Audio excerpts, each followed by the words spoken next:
அனைவருக்கும் வணக்கம். எல்லாரும் நல்லா இருக்கீங்களா? என்னோடய வீடியோ நிறைய பேர் பார்க்குறீங்க, ஆனால் கொஞ்சம் சப்ஸ்கிரைப் பண்ணாமல் பார்க்குறீங்க. அதை பண்ணிட்டீங்கன்னா எனக்கு கொஞ்சம் மோட்டிவேஷனாக இருக்கும்.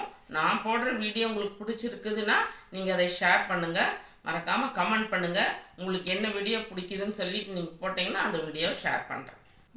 2 நாளைக்கு முன்னாடி கொள்ளிப்பருப்பும் குளிர் ரசமும் வச்சேன்.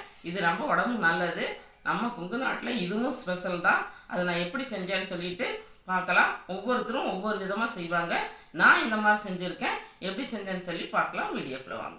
ஸ்டவ் பற்ற வச்சுட்டு ஒரு குக்கரில் ஒரு 100 கிராம் சின்ன வெங்காயத்தை உரித்து கழுவி அந்த குக்கரில் சேர்த்துட்டு தேவையான அளவு எண்ணெயும் ஊற்றி ஒரு வதக்கி விட்டுட்டு ஒரு 5-6 பல் பூண்டு சேர்த்துட்டு ஒரு 2 தக்காளியை 2 பொடிசாக கட் பண்ணி சேர்த்து கருவேப்பிலை தலையும் சேர்த்துட்டு நல்லா வதக்கி விட்டுட்டு ஒரு 2-3 பச்சை மிளகா, ஒரு 2-3 வரமிளகா.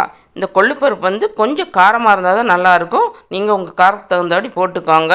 போட்டு நல்லா வதக்கி விட்டுட்டு சீரகம் கொஞ்சம் மஞ்சத்தூளும் சேர்த்து வதக்கிட்டு ஒரு 10 நிமிஷத்துக்கு முன்னாடி ஊற வச்ச கொள்ளுவும் சேர்த்து தேவையான அளவு தண்ணியும் சேர்த்து குக்கரை மூடி ஒரு 7-8 விசிலுக்கு விட்டு எடுத்துக்கலாம்.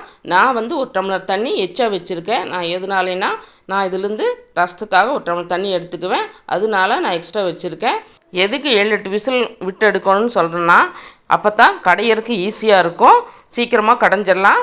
இப்போ ரசம் எப்படி கரைக்கிறதுன்னு பார்க்கலாம். ரசத்துக்கு முதல்ல ஒரு 10 நிமிஷத்துக்கு முன்னாடியே சுடுதண்ணியில் 2 தக்காளியும் கொஞ்சம் புளியும் ஊற வச்சுருந்தேன்.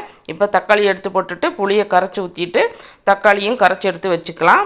வச்சுட்டு ஒரு இடிகல்லில் சீரகம், குருமிளகு, பூண்டு, ஒரு பச்சை மிளகாயும் சேர்த்து நல்லா இடித்து எடுத்து வச்சுக்கிட்டு ஒரு வடைச்சட்டி வச்சு தேங்காய் எண்ணெய் ஊற்றி இப்போ கொள்ளுப்பருப்புக்கும் தேங்காய் எண்ணெய் தான் ஊற்றணும், இந்த கொள்ளு ரசத்துக்கும் தேங்காய் எண்ணெய் தான் ஊற்றணும்.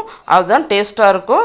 இப்போ தேங்காய் எண்ணெய் ஊற்றி கடுகு போட்டு வெடித்த பின்னாடி ஒரு 2-3 வரமிளகாய் சேர்த்துட்டு கருவேப்பிலையும் சேர்த்து நல்லா பொரிஞ்ச பின்னாடி நம்ம கரைச்சி வச்ச தக்காளியும் புளியையும் சேர்த்து கூடையே மஞ்சத்தூள், தேவையான அளவு உப்பு எல்லாம் சேர்த்துட்டு நம்ம இடித்து வச்ச சீரகம் குருமிளகையும் சேர்த்து ஒரு கலக்கி விட்டுட்டு தேவையான அளவு உப்பும் சேர்த்து கலக்கிக்கலாம்.